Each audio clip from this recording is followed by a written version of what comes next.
that in the first 5 minutes, when you get into your office, you set a tone for the entire day. It's the old adage, nobody gets a second chance at a first impression. Now, I don't know if you remember this, Bob, or Bill and Bob. I know you probably do, but in the class I did for you last spring, I talked about the things that we have control over. Remember that control model? Over here it's no control, and over here it's total control. Things over here that we don't control are things like the weather and death, whether we're going to die or not. We're all going to die. In taxes, you have no control on whether you're taxed or not.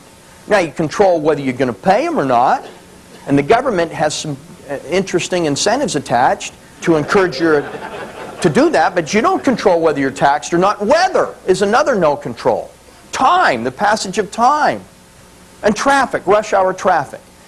Did you know that most people walk this planet, spend the majority of their life stressed out over all the things they have no control over? And this is where they put their body. No control type of things. As a result, they're stressed out, they're angry, they're depressed, they're anxious, they're fearful. Well, this side of the stage, if that side's no control, this side's total control. What are the events in our life we have total control over? Total control. Yeah, but I wish you could see the look on some of your faces. I said, what are the events we have total control over? Some of you went, you know, I really don't know of any. I thought I had one yesterday. I was told I was wrong. Somebody said attitude. I'm going to recommend it's your behavior. Your behavior. What you eat, when you eat, how you eat, what you wear, when you get up. Now, when I first moved to Houston, Texas, almost 13 years ago, I was scheduled to go out to Odessa, Texas. Do any of you know where Odessa, Texas is? Kurt, I had no idea where it was. When I first got the assignment, I thought I was going to Russia. There's an Odessa, Russia. And I went into my wife, honey, I'm going to Russia. She said, I think that's Texas. I said, Odessa, Texas, where's that? She said, I don't know, go ask Glenn. So I go next door and I said, Glenn, is there an Odessa, Texas? He said, oh yeah. I said, where is it? He said, well, it's not hell, but you can see hell from there. Very dry, very, very desolate. And I'm doing this class, and I said, you totally control what you eat, when you eat, how you eat. And a guy in the class raised his hand, and he said, no, ye don't, partner. They say partner a lot out there. I said, what do you mean? He said, you don't totally control what you eat or when you eat. And I said, well, sure you do. And he said, no, you really don't. And I said, well, explain that to me. And he said to me, you need to meet my wife. And I said, what does that mean? He said, half the time I don't even know what it is she fixes, but he said, always eat it. And I said to him, you don't have to. He turned to the guy sitting next to him and he said, he needs to meet my wife. What he was saying is he couldn't control the way that she reacted or she responded to his not eating her food, but he had control over whether he did or not. You agree with that?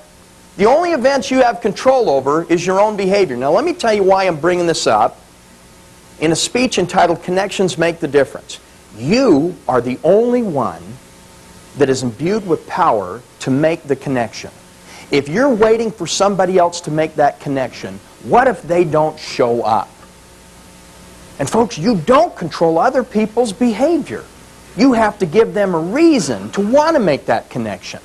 I'm telling you, it's in those three components of heart, mind, and body. And do you all agree with that? We don't control others? I mean, I learned this 29 years ago when my oldest daughter was 8 months old. On one occasion, I came home from work, walked into the kitchen, found my wife and my daughter Natalie sitting in a high chair, and the two of them were glaring at each other. And you could feel the tension as you walked into the room. So I said to my little bride, honey, what's the matter? She didn't even look up. She said, Natalie won't eat her strained spinach. And you should have seen the look on Natalie's face. She's firm in her resolve. She's looking up at her mother as though she has lockjaw. Now my feeling is when they're that young, you can control their behavior. So I said to my wife, honey, I'll bet I could get her to eat her strained spinach. Well, that was a bad move on my part. Because she said, fine, you do it, and started to walk out of the kitchen. And then it made matters worse by saying, no, no, sweetheart, stick around. I'd like you to see how to do this. Guys, how many of you in this room are married? Don't ever do that. And ladies, I found out why I did it. I found out. I'm from Mars, and she's from Venus. Well, as soon as my daughter sees that I've entered the kitchen, she can't talk, but I know what she's thinking is, as soon as she sees me, this look of love comes over her face, and this look says to me, "Oh, Daddy, you're here to rescue me. Mom wants me to eat this yucky stuff. I've never seen her eat it. I've never seen you eat it. I'm not going to eat it." That's what the look said.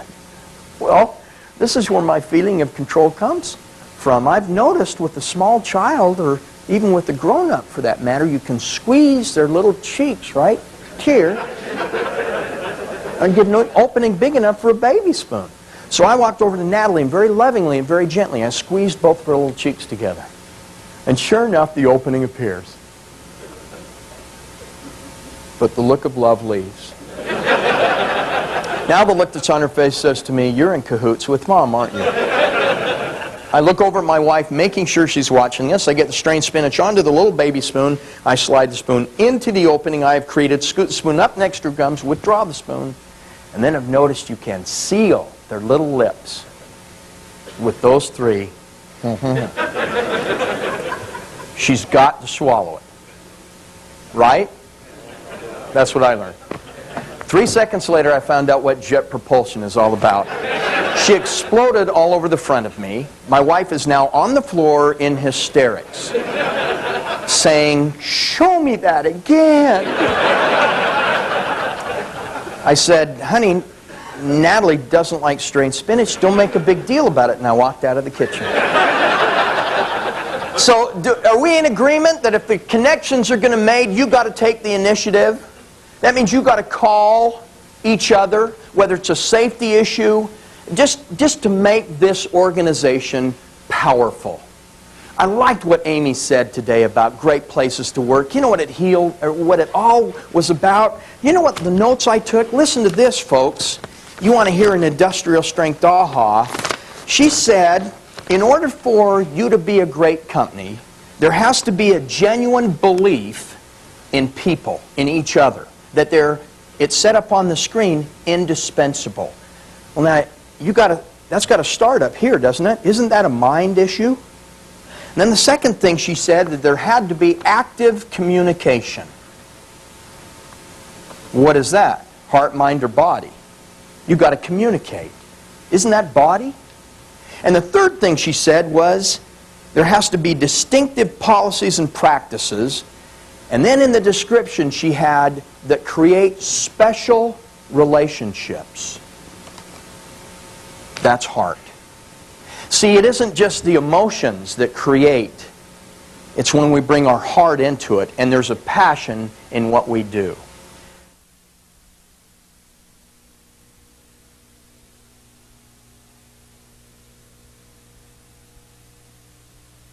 I'm very happy to be here today. As Bob mentioned, my name is Rory Aplanalp, and I don't expect you to be able to say Aplanalp. I was in the 3rd grade before I learned how to do it. Originally, I'm from Salt Lake City. I moved to Houston in July of 1990, and being from Salt Lake, I probably should mention I have 8 children, but I only have 1 wife.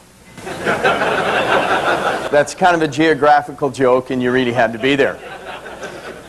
You know more about me now than I know about you, so I have a little icebreaker I like to use. And I warned these people about this. I only call on people on the back table. So, Dane, I'd like to start with you. I'd like the 4 or 5 of you at the back table to tell me 3 things. It's a way for me to kind of get to know you a little better. Number 1 is your name. Number 2 is how old you are. Number 3 is how much money you made last year. Don't you like the idea? Kurt's saying, "Can you ask that?" Okay, you don't have to tell me how old you are. Or how much money you made last year, and I'll repeat it so the rest of the group can hear. But there are 2 things I'd like all of you to tell me on the back row. There's a reason why I'm having you do this. I'd like the rest of you to think about this. Number 1 is your name. Number 2 is what food would you eat if you knew it was going to be your very last meal. Everybody got that? Your name and what food you would eat if you knew it was going to be your last meal. Dane?